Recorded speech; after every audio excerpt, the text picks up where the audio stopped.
तो जन्म जन्मांतर के पाप भस्म करने के लिए क्या सिर्फ ज्योति बिंदु की याद से जन्म जन्मांतर के पाप भस्म होंगे? क्यों नहीं भस्म होंगे? क्योंकि वो एक तो जड़ भले सूक्ष्म है, बिंदु सूक्ष्म को याद करेंगे तो बुद्धि तो सूक्ष्म बनेगी। उस ज्योति बिंदु को याद करेंगे तो बुद्धि में ज्योति तो आएगी, प्रकाश तो आएगा, लेकिन वो भी जड़। जैसे वैज्ञानिकों की बुद्धि तीखी तो है, लेकिन जड़त्वमयी बुद्धि है। जड़त्वमयी बुद्धि कल्याण और अकल्याण की बात नहीं सोच पाती। इसलिए उस बुद्धि से उन्होंने क्या निर्माण किया? एटम बम, अपना भी विनाश और सारी सृष्टि का भी विनाश। अपना भी कंस्ट्रक्शन नहीं कर सकते, दुनिया का भी कंस्ट्रक्शन नहीं कर सकते। तो सिर्फ जड़त्व की याद से डिस्ट्रक्शन होगा, कंस्ट्रक्शन नहीं होगा। कंस्ट्रक्शन करने के लिए जो सुप्रीम सोल ज्योति बिंदु साकार में प्रवेश करके जिस स्वरूप के द्वारा प्रैक्टिकल में स्वर्ग की स्थापना करके जाता है, अभी स्वर्ग की स्थापना तो नहीं हुई, अभी स्वर्गीय संगठन बना तो नहीं, लेकिन ये तो जरूर है कि परमात्मा आया हुआ है तो जरूर परमात्मा के सिवा और कोई दूसरी हस्ती नहीं है इस संसार में जो नई दुनिया का संगठन बनाए सके। क्यों? क्योंकि जितनी भी मनुष्य आत्माएं A to Z, Ram Krishna से लेकर के Ibrahim, Buddha, Christ, Guru Nanak, Lenin, Stalin तक, या 500 करोड़ भी मनुष्य आत्मा तक, सब की सब भिखारी बन जाती। जिनमें प्योरिटी नहीं होगी वो यूनिटी कहां से बनाएंगे? यूनिटी कौन बना सकता है? यूनिटी वही बना सकता है जो एवर प्योर हो, दीर्घकाल की यूनिटी। ऐसे तो इब्राहिम, बुद्ध, क्राइस्ट भी थोड़े समय के लिए आकर के संगठन अपना बना लेते हैं, धर्म स्थापन कर देते हैं, लेकिन पुराने धर्मों का विनाश नहीं कर पाते, इसलिए सब धर्म की स्थापना नहीं कर सकते। क्योंकि सत्य तभी सत्य कहा जाए जब उसमें असत्य का नाम निशान न रहे।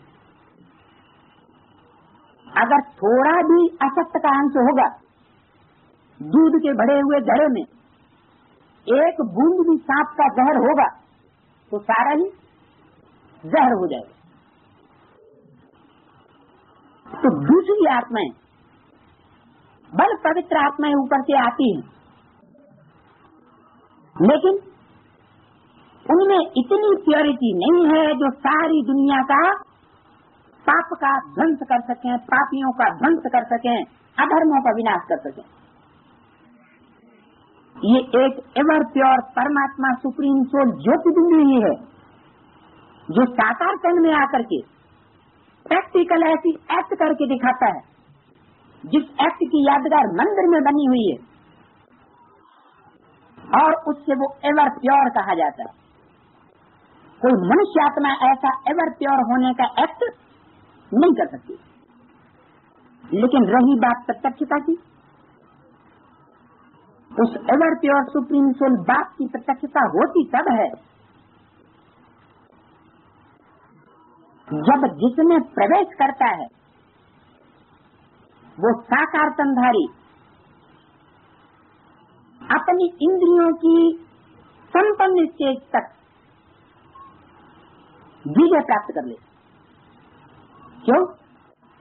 क्योंकि गायन है इंद्रिय जीते जगत जीत, माया जीते जगत जीत, प्रकृति जीत। तो सुप्रीम सोल जो प्रवेश करता है उसके संग के रंग से प्रजापिता की सोल भी पहले जगत जीत बनती है। जितना जितना काम जीत उतना उतना जगत जीत।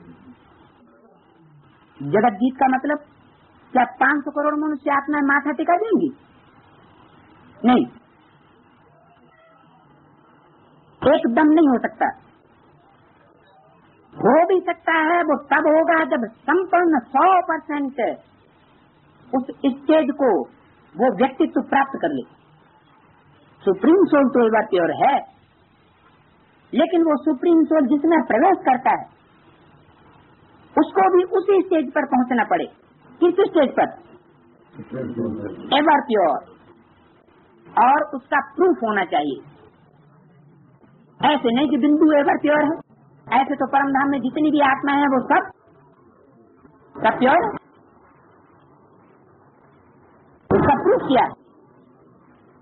तो इस सृष्टि पर प्रूफ भी चाहिए। तो ऐसी 100% प्योरिटी वाली आत्मा इस सृष्टि पर आकर के 100% प्योरिटी की दुनिया स्थापन कर सकती है, और वो भी अकेले नहीं, क्योंकि हमारा है प्रवृत्ति मार्ग। स्थापना भी काय की होनी? प्रवृत्ति मार्ग की स्थापना हो रही, कोई निवृत्ति मार्ग की स्थापना नहीं हो रही। तो कराने वाला और करने वाला दोनों ही मिलकर के एक स्टेज वाले होने चाहिए। आत्मा और शरीर या शरीरधारी, ये दोनों की प्रवृत्ति है। तो ये जो प्रवृत्ति है वो संपन्न प्रवृत्ति ही संपन्न दुनिया की रचना कराती है। लेकिन अकेला चना बाढ़ नहीं फोड़ सकता। क्या एक से दुनिया नहीं स्थापन हो जाएगी? एक पर्सनालिटी से हो जाएगी? नहीं। जो परंपरा है,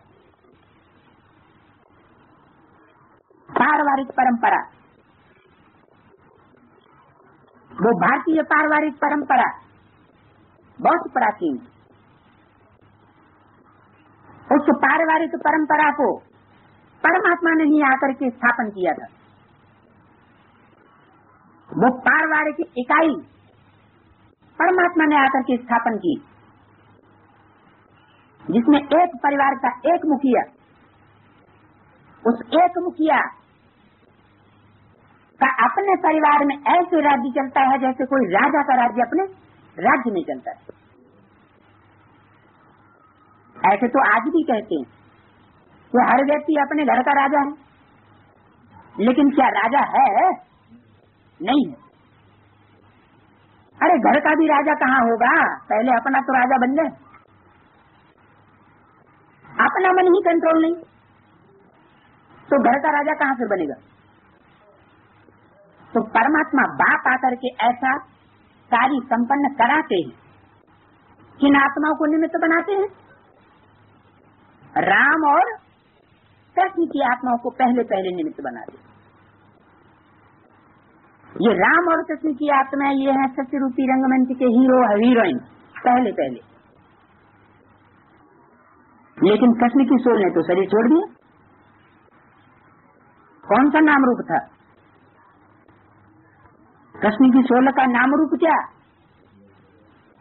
दादा लिख रहा है तो लौकिक नाम हुआ ब्रह्मा। तो जब उन्होंने शरीर छोड़ दिया तो हीरो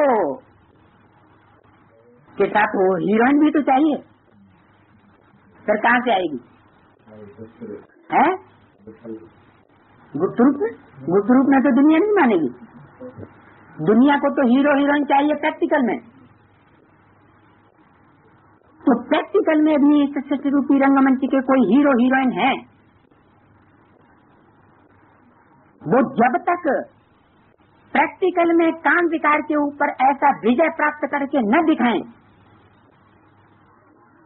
क्या हमारे ब्राह्मण जीवन का लक्ष्य क्या है? कैसी पवित्रता? सन्यासी जैसी है? प्रवृत्ति मार्ग वाली। घर गृहस्थ में रहते, पति पत्नी साथ में रहते हुए, साथ में सोते हुए भी,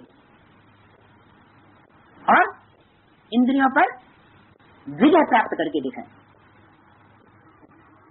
दूरवाद खुशवाद ये तो सन्यासी भी बनते रहे।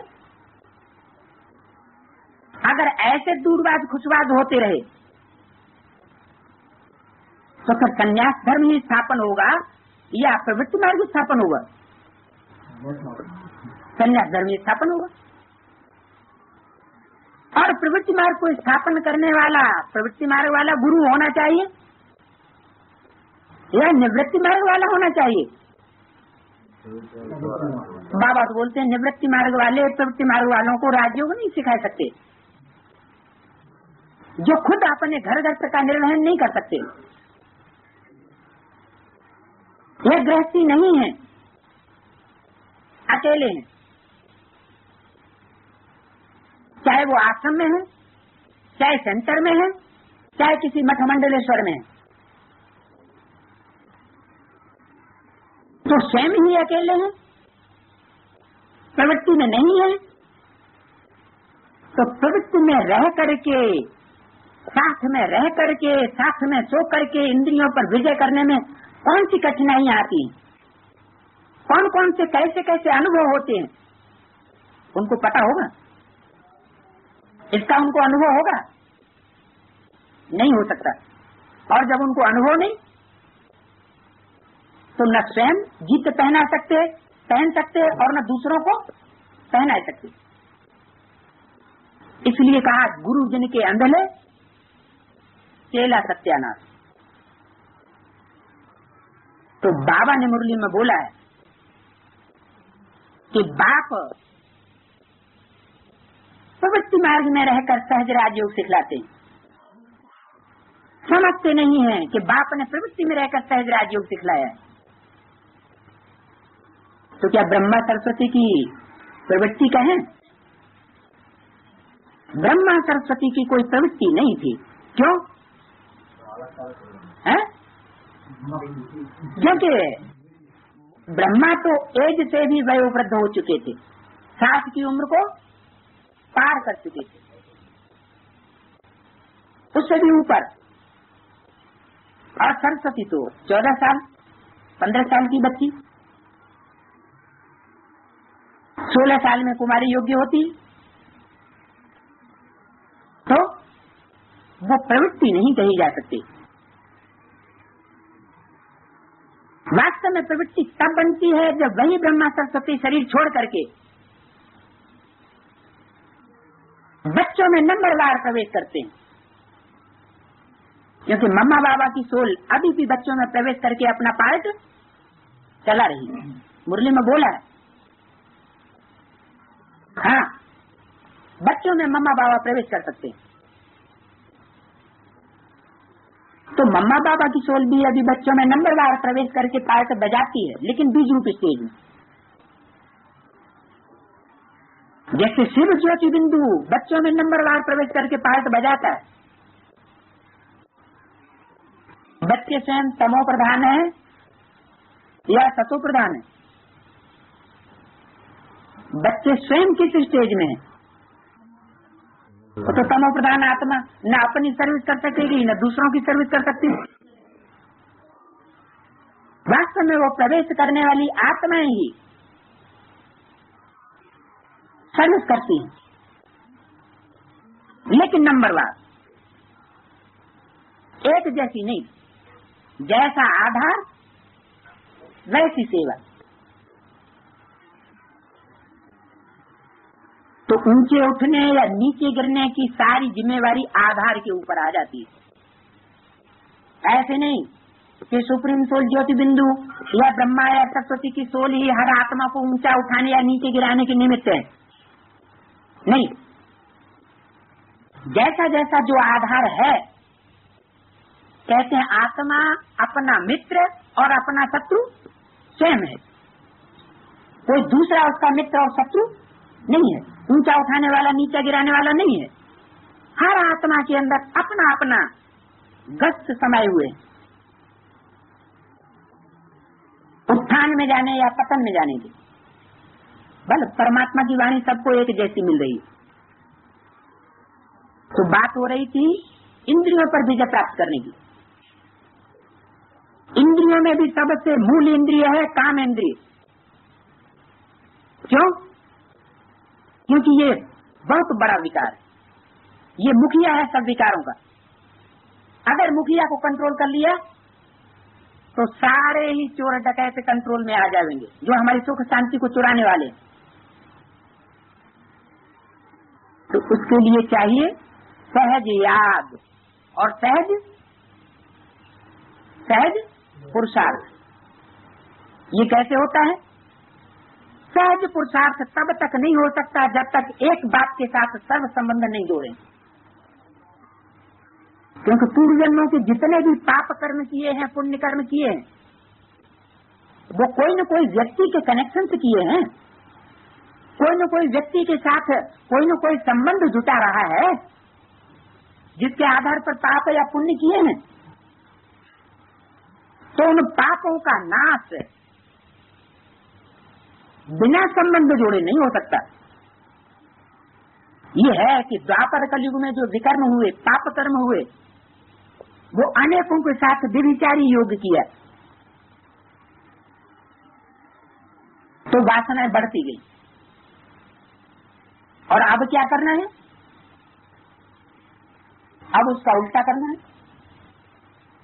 जिन अनेकों के साथ हमने व्यभिचारी योग किया, उसने तो हमको नीचे गिरा दिया, तो अब ऊंचे उठने के लिए क्या करें? अब व्यभिचारी योग, वो भी किसके साथ? उस सुप्रीम सोल ज्योति बिंदु जो साकार में आकर के पायट बजा रहा है, उसके साथ सर्व संबंध जोड़ते हुए